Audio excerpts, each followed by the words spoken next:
Ahora es el momento de obtener toda la información necesaria para la correcta resolución del reto, así como de organizarla adecuadamente y que ayude a la resolución del mismo. Por último, conviene eliminar la información no necesaria. En primer lugar, necesitamos buscar y escoger las fuentes de información más convenientes dependiendo del reto. Apuntes, libros disponibles, páginas web, software. Las estrategias para buscar información van a implicar tomar decisiones y escoger aquellas fuentes más convenientes según el reto que tengamos planteado.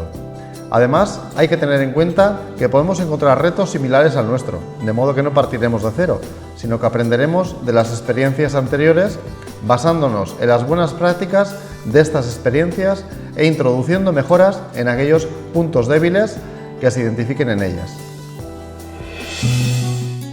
El equipo identifica las posibles fuentes de información y elige las más adecuadas. Posteriormente, buscan la información necesaria dentro de las fuentes elegidas.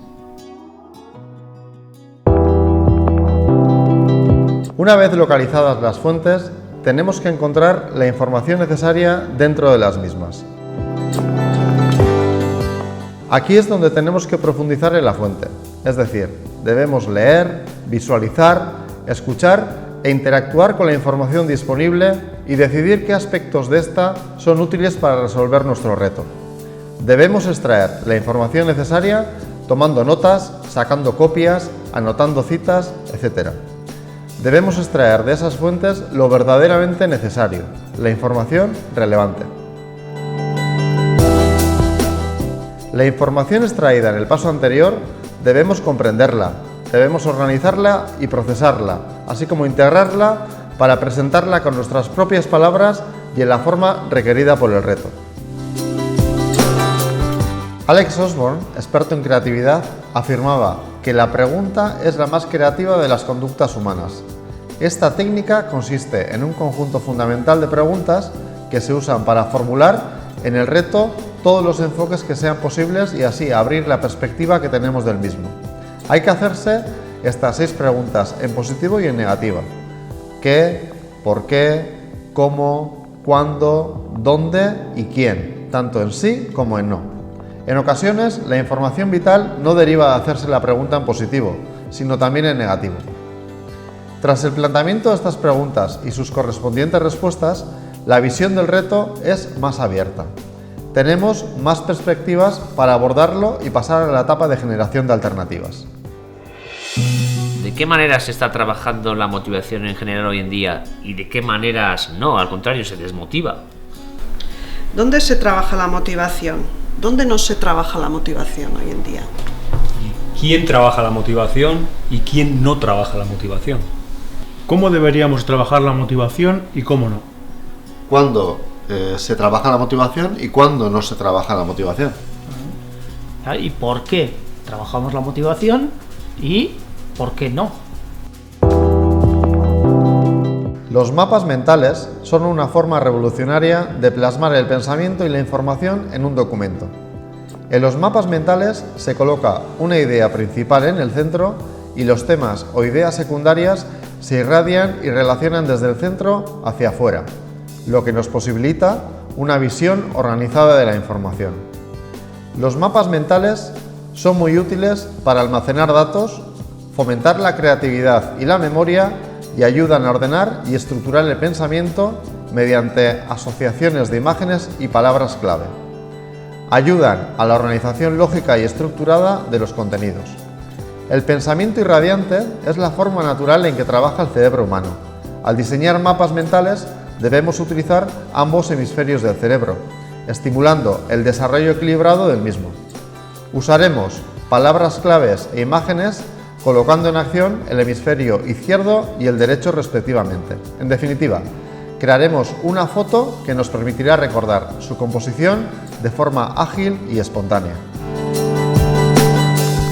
Para la elaboración de un mapa mental se debe comenzar identificando la idea principal, que será el concepto clave de donde es posible partir para organizar el resto de información, como si fuera el título de un libro.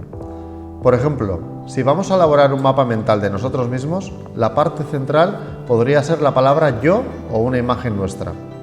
Una vez identificada la idea principal, los principales temas relacionados con el concepto clave irradiarán de la imagen central hacia afuera, de forma ramificada. Siguiendo con el ejemplo de nuestra persona, podríamos ramificar el concepto central con palabras o imágenes que representen familia, gustos, características personales, objetivos en la vida. Cada uno de estos conceptos será algo clave de nosotros mismos y podrá seguir siendo ramificada según la importancia que atribuyamos a cada concepto. Cada rama se identificará mediante un color y una imagen para que podamos crear una imagen mental más fácil de recordar. Las 7 reglas básicas para crear un mapa mental son: primero, organización. El contenido debe estar organizado de forma lógica y la información relacionada con la idea principal. Se recomienda crear las ramas en sentido de las agujas del reloj. Segundo, agrupación. Un mapa mental debe agruparse y expandirse a través de la formación de conceptos que nazcan de la idea central. Tercero, asociación. Todos los aspectos que se trabajan en el mapa deben ir asociados entre sí, partiendo desde el centro del mismo, permitiendo que las ideas sean recordadas simultáneamente como un conjunto global. Todo el mapa es una unidad, como si fuera una foto. Cuarto, imaginación. Las asociaciones nos ayudan a recordar mejor los conceptos y la imaginación influye mucho en el modo en que establecemos las relaciones memorísticas. Ser imaginativo al escoger palabras e imágenes y utilizar un estilo lógico pero personal al crear las ramificaciones. Quinto, uso de palabras claves. Las notas con palabras claves son más efectivas que las oraciones o frases, siendo más fáciles recordar estas que frases. Expresarse con claridad. Sexto, uso de colores. Se recomienda colorear las líneas, símbolos e imágenes debido a que es más fácil recordarlas que si se hacen en blanco y negro. Mientras más color se use, más se estimulará la memoria, la creatividad, la motivación y el entendimiento. Séptimo, símbolos e imágenes. Cualquier clase de símbolo o imagen que se utilice es válido y pueden ser usados para relacionar y conectar conceptos que aparecen en las diferentes ramas y partes del mapa. Veamos un ejemplo. Los componentes del grupo extraen la información relevante y la sintetizan de forma organizada en un mapa mental. Es muy importante compartir la información entre todos los miembros del grupo.